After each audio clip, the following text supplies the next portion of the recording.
Hey guys, welcome to my 16th computer science tutorial, and what we are going to do today is computer hardware.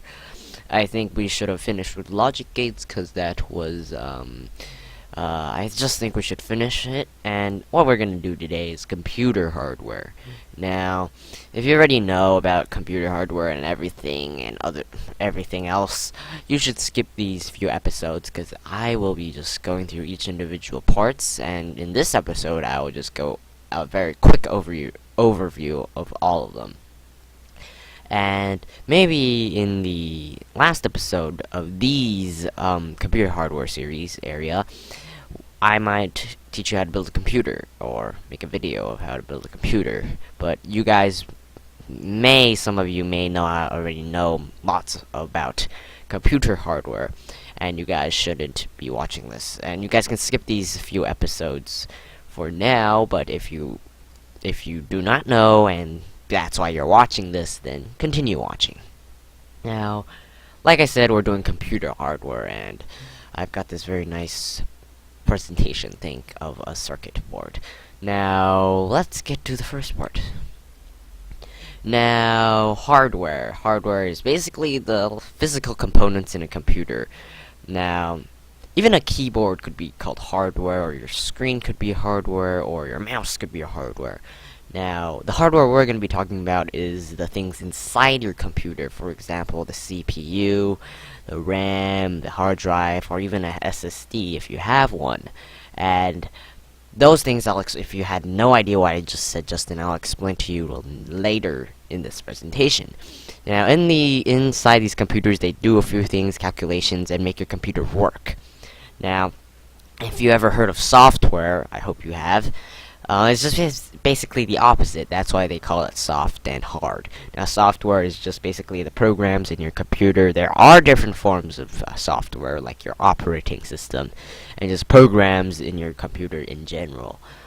Now, hardware, like I said, is basically the physical components in a computer. It doesn't have to be in a computer, but I just put that there.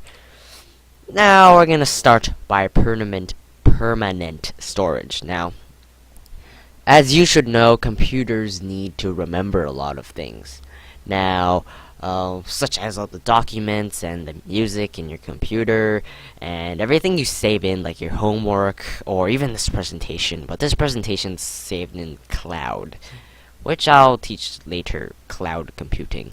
But after that, of course, you save in your computer, right? Now, normally when you open My Computer, or when you have my Finder, if you're using a Mac, in My Computer there are these disk drives. Now, those are hard drives, and they save it inside those hard drives. And in Finder, of course, it should say some Macintosh HD or something. That is your hard drive inside your computer, and that is where everything is saved in your computer. And if you have a USB or a external hard drive, those are permanent storage, and that is where the computer saves it. And each computer must have, of course, a hard drive in order to save everything, or else you wouldn't be able to do anything. And of course, yeah, there are different forms of permanent storage. Like I've said before, there are hard disk drives, which are hard drives, and solid state drives. I will go in depth with these two things in the next tutorials. Now, these two are different in some ways, actually very different in some way, very different, and I'll tell you guys the differences in the next tutorials. And let's move on, because we're just skimming over everything in this tutorial, just to give you a basic background and knowledge of hardware. Oh, oops. We need to go back to the next part. Next. Now, RAM. You may have heard this, and you may have heard all of these things, but the RAM is called the random access memory. Basically, it provides the next piece of data and the next piece of instruction that the CPU needs to process. Now, it basically gives in, oh, add 2 plus 2, and then process that. Or you say, oh, I have this variable 1. Okay, I'll give it to you to process it. And you may ask, okay, RAM. It stores things inside it. It stores the instructions and gives it to the CPU. But can't you just do that with a hard drive? Can't you use your hard drive to save something and then use the hard drive to send the instruction to the CPU? This cannot be done because the hard drive is too slow for the CPU, basically, for it to process. And that's when we use RAM, because it's really fast and a lot faster than your hard drive, and basically it will be faster and it will not bottleneck your CPU. Now, like I said, the RAM is extremely fast, so we use RAM instead of permanent storage. Now, I've said RAM is volatile memory, so therefore it means, like, if your computer turns off, or basically a program, if it terminates, like if you watch my C programming tutorials or Java programming tutorials, you declare a few variables and do a few things, and after that it terminates, after the program terminates, the memory will be gone. Everything that the programmer put inside the memory, it will be gone. Unless, of course, the programmer writes something into a file and stores it onto the hard drive, then it will be stored on the hard drive, permanent storage. Now let's go on to the next area. Now I've mentioned the CPU in the previous slide, where I said the CPU is I said how the RAM loads things into the CPU to process. Now, the CPU, okay, is the brains of the computer, if you do not know. You probably heard of CPU. It's the central processing unit. Basically, it's a central part where everything is processed.